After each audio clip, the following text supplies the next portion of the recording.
নমস্কাৰ মই নৱজ্যোতি এই মুহূৰ্তত এটা বিশেষ খবৰ লৈ আহিছো ভেঞ্চাৰ শিক্ষানুষ্ঠানৰ সন্দৰ্ভত ভেঞ্চাৰ শিক্ষানুষ্ঠানৰ সন্দৰ্ভত ভিডিঅ' মই বহুত বেছি বনোৱা নাই কেইটামান ভিডিঅ' বনাইছিলো আপোনালোকৰ নিশ্চয় মনত আছে তাতে মই গোটেই শিক্ষকসকলৰ যি অৱস্থা তেওঁলোকৰ যি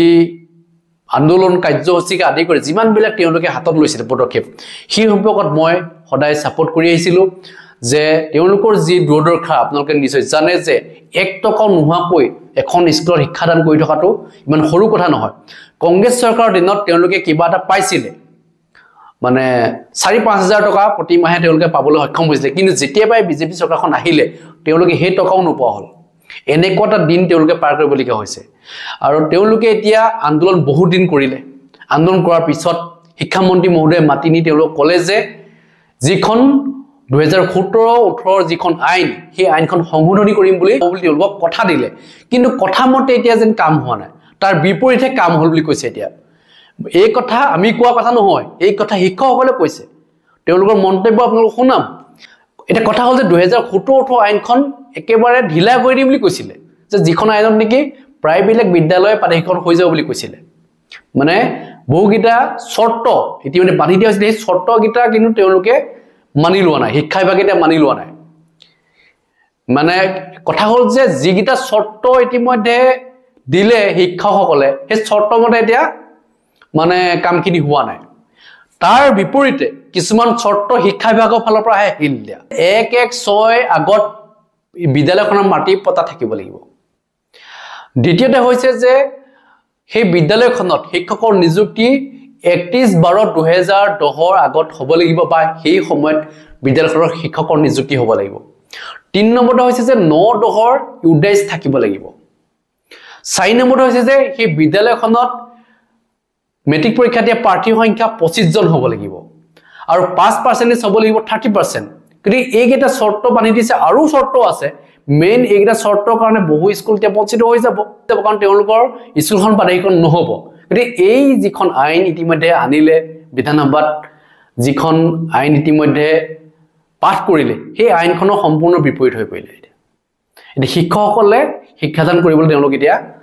নোৱাৰিবগে আৰু শিক্ষক তেওঁলোকে আৰু কোনোদিন শিক্ষক হ'ব নোৱাৰিব মানে শিক্ষকৰ যিটো মৰ্যাদা তেওঁলোকক দিয়া নহব বহু শিক্ষকে স্কুল এৰিব লাগিব কাৰণ এই আইনখনৰ মতে বহু স্কুলৰ পাঠ্যক্ৰম নহব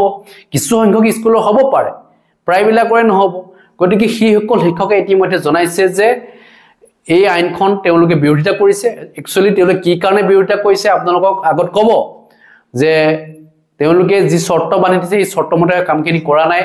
যাৰ কাৰণ তেওঁলোকে ইতিমধ্যে পুনৰ প্ৰেছ মিট দিবলগীয়া হৈছে কাৰণ তেওঁলোকে প্ৰেছ মিট দিয়ে থাকে আমি ইতিমধ্যে পাই থাকোঁ কিন্তু সেই ভিডিঅ'সমূহ আমি কেতিয়াবা পাওঁ কেতিয়াবা নাপাওঁ কিন্তু আজি যিটো প্ৰেছ মিটৰ যিটো ভিডিঅ' ইতিমধ্যে আমি লাভ কৰিছোঁ কি কৈছে তেওঁলোকৰ সেই মন্তব্য আপোনাক শুনাবলৈ বিচাৰিছোঁ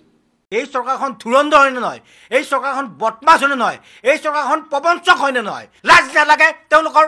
আমি পঢ়ুৱা ল'ৰা ছোৱালী বিধায়ক হৈ আমাক পাঠ্যক্ৰম কৰিবলৈ তেওঁলোকে আইন বনাব লাগে এওঁ যদি হৃদয়ত মানৱতা থাকিল হয় এওঁৰ হৃদয়ত যদি অন্ততঃ অকণমান মনুষ্যত্ব থাকিল হয় তেনেহ'লে এই 20 বছৰ 30 বছৰ বিনা বেতনে শিক্ষকতা কৰা শিক্ষকসকলক এনেধৰণে যাতনা নিদিলেহেঁতেন কালন্তক মুখ্যমন্ত্ৰী এওঁ কোনো কাৰণতে মহা বদমাছ হয় কোনো কাৰণত ভাল মানুহ নহয় এওঁ যাওক আমি সদৌ অসম অপাধিকৃত শিক্ষক কৰ্মচাৰী সংস্থা 2006 চনৰ আগত স্থাপিত আৰু পিছত বিভাগীয় অনুমতি স্বীকৃতি এই যিবিলাক নথিপত্ৰ ইউডাইস পৰ্যন্ত এইবিলাক মানে পোৱা শিক্ষানুষ্ঠানৰ এটা সমষ্টি আমি দীৰ্ঘদিন ধৰি এই প্ৰায় 2319খন শিক্ষানুষ্ঠান আছিল এতিয়া ইমান শিক্ষানুষ্ঠান নাই ইতিমধ্যে বন্ধ হৈছে এই শিক্ষানুষ্ঠানত কৰ্মৰত শিক্ষক কৰ্মচাৰী আৰু শিক্ষানুষ্ঠানখিনিৰ পাঠ্যক্ৰমৰ কাৰণে দীৰ্ঘদিনীয়া আন্দোলন আৰু ধৰ্ণা কাৰ্যসূচী আপোনালোকে গম পাই যে আমি 19 দিন পৰ্যন্ত আমি অনশনৰ কাৰ্যসূচী লৈছোঁ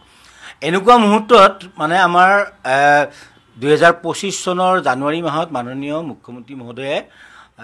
সামাজিক মাধ্যমত আৰু মানে প্ৰেছ কনফাৰেন্স যোগেদিও তেখেতে ক'লে যে 2017-18 যিখন পদ পাঠ্যক্ৰম আইনে আমাক পাঠ্যক্ৰমৰ পৰা বঞ্চিত কৰি ৰাখিছিল সেই আইনখনৰ মানে পূৰ্ণাংগ সংশোধন কৰি আমাক পাঠ্যক্ৰম কৰিব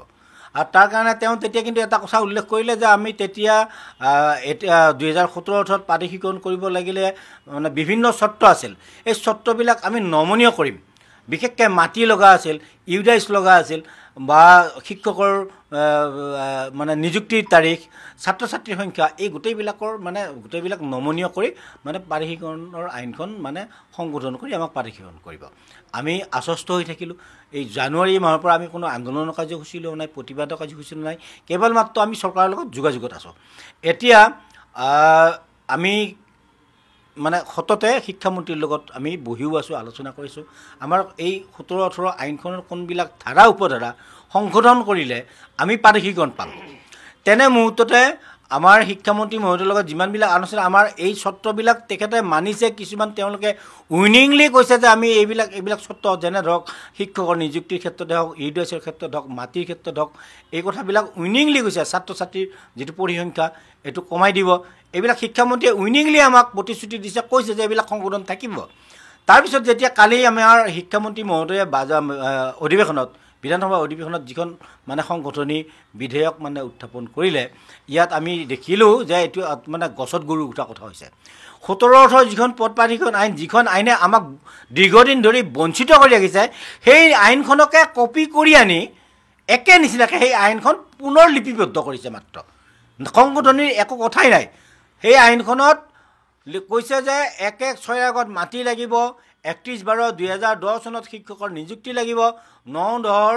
ইউডাইচটো থাকিব লাগিব, শিক্ষানুষ্ঠানৰ ছাত্ৰ ছাত্ৰীৰ সংখ্যা 30 জনে থাকিব লাগিব, 25 জনে মেট্ৰিক দিব লাগিব, 5% 30% লাগিব। এই আটাইবিলাক পুনৰ লিপিবদ্ধ কৰি তেওঁ সংশোধনৰ নাম দিব খুজিছে আৰু আমাক বুৰ্বক সাজিব খুজিছে। অসমৰ ৰাজ্যক এই শিক্ষামন্ত্ৰীজনে বা মাননীয় মুখ্যমন্ত্ৰীজনে বুৰ্বক সাজিব খুজিছে। আপোনালোকে গম পায়, জানুৱাৰীৰ প্ৰথম সপ্তাহটোত তেওঁ বহুতকেইটা ফেচবুক লাইভতে হওক বা যিকোনো সংবাদ মাধ্যমত কৈছে যে বসুন্ধৰাত আবেদন কৰি যিখন বিদ্যালয়ে মাটিটো নামজাৰি কৰিছে তেওঁলোককো পাৰিশীকৰণৰ আওতাত ল'ব বুলি, অৰ্থাৎ 25 চনলৈ মাটি থকাৰ ক্ৰাইটেৰিয়া একো নাথাকিব, বিদ্যালয়ত মাটি থাকিলেই হ'ল। কিন্তু এতিয়া আইনখনত উল্লেখ কৰিছে 1-1-6 আগত মাটি লাগিব। এইটো এটা সাংঘাতিক কথা হয়নে নহয়? এই চৰকাৰখন ধুৰন্ধৰ হয়নে নহয়? এই চৰকাৰখন বদমাছ হয়নে নহয়? এই চৰকাৰখন প্ৰবঞ্চক হয়নে নহয়? এই হিমন্ত বিশ্ব শৰ্মা নামৰ এই মানুহজন, এওঁ দীৰ্ঘদিন ধৰি এওঁ অসমৰ ৰাজনীতিত অদ্বিতীয়। কংগ্ৰেছত থাকোঁতে এওঁ শিক্ষামন্ত্ৰী, বিজেপিত আহি এওঁ 5 বছৰ শিক্ষামন্ত্ৰীৰ পিছত আকৌ মুখ্যমন্ত্ৰী। এওঁ এই শিক্ষা বিভাগৰ কিমান কি আছে সকলো কথা জানে। 17-18 আইনখনে এই অৱশিষ্ট শিক্ষানুষ্ঠানখিনিৰ শিক্ষকখিনিক কিয় পাৰিশীকৰণৰ পৰা বঞ্চিত হয় ভালদৰে জানে। জানি উঠাৰ পিছত এওঁ এই একে নিচিনাকৈ এখন 17-18 আইনখনকে আকৌ পুনৰ লিপিবদ্ধ এজ ইট ইজ আইনখনত আকৌ লিপিবদ্ধ কৰি আকৌ কৈছে এইটো সংশোধন কৰিলোঁ। অসমৰ ৰাইজবিলাকে সদায় সকলো কথাতে সচেতন নহয়, সকলোৱে নাজানে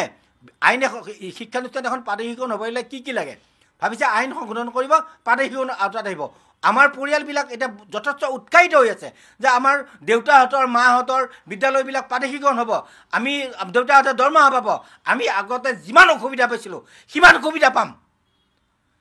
কিন্তু এই ভিতৰৰ কথাবিলাক কি কৰিছে এই মুখ্যমন্ত্ৰীজনে? কালন্তক মুখ্যমন্ত্ৰী। এওঁ কোনো কাৰণত মহা বদমাছ হয়, কোনো কাৰণত ভাল মানুহ নহয়। এওঁ ভাল মানুহ হ'লে এওঁ যদি হৃদয়ত মানৱতা থাকিল হয়, এওঁৰ হৃদয়ত যদি অন্ততঃ অকণমান মনুষ্যত্ব থাকিল হয়, তেনেহ'লে এই 20 বছৰ 30 বছৰ বিনা বেতনে শিক্ষকতা কৰা শিক্ষকসকলক এনেধৰণে যাতনা নিদিলেহেঁতেন।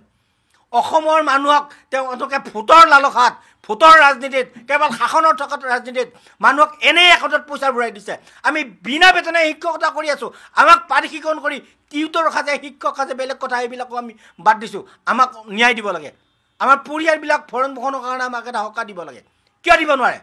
আৰু টিউটৰ শব্দটো কিয় ব্যৱহাৰ কৰিছে? আমাৰ শিক্ষকবিলাকৰ পাৰিশীকৰণ হওঁতে বিভিন্ন ধৰণৰ যোগ্যতা লাগে। তেওঁলোকৰ বিধায়ক হ'বৰ কাৰণে তেওঁলোকক কিমান যোগ্যতা লাগে? আমি তেওঁলোকক পঢ়ুৱাইছোঁ, তেওঁলোক বিধায়ক হৈছে, লাজ নালাগে তেওঁলোকৰ? আমি পঢ়ুৱা ল'ৰা ছোৱালী বিধায়ক হৈ আমাক পাৰিশীকৰণ কৰিবলৈ তেওঁলোকে আইন বনাব লাগে। আইন বনাই 2319খন শিক্ষানুষ্ঠানৰ এতিয়া অৱশিষ্ট খুব অতি বেছিতে 300 শিক্ষানুষ্ঠান হ'ব আৰু তাতে 3,500 মান মাত্ৰ শিক্ষক হ'ব, য'ত 20,000 শিক্ষক কৰ্মচাৰী আছিল তত মাত্ৰ এতিয়া ৩,৫০০ শিক্ষক কৰ্মচাৰী আছে যোৱাকালি আমি হোৱা নাই এইবিলাক বঞ্চিত হ'ল এওঁলোকৰ শিক্ষানুষ্ঠানবিলাক ইতিমধ্যে বন্ধ কৰি দিয়া হ'ল ২০২২ চনৰ ১ এপ্ৰিলৰ পৰা প্ৰাথমিক বিদ্যালয়ৰ বা মানে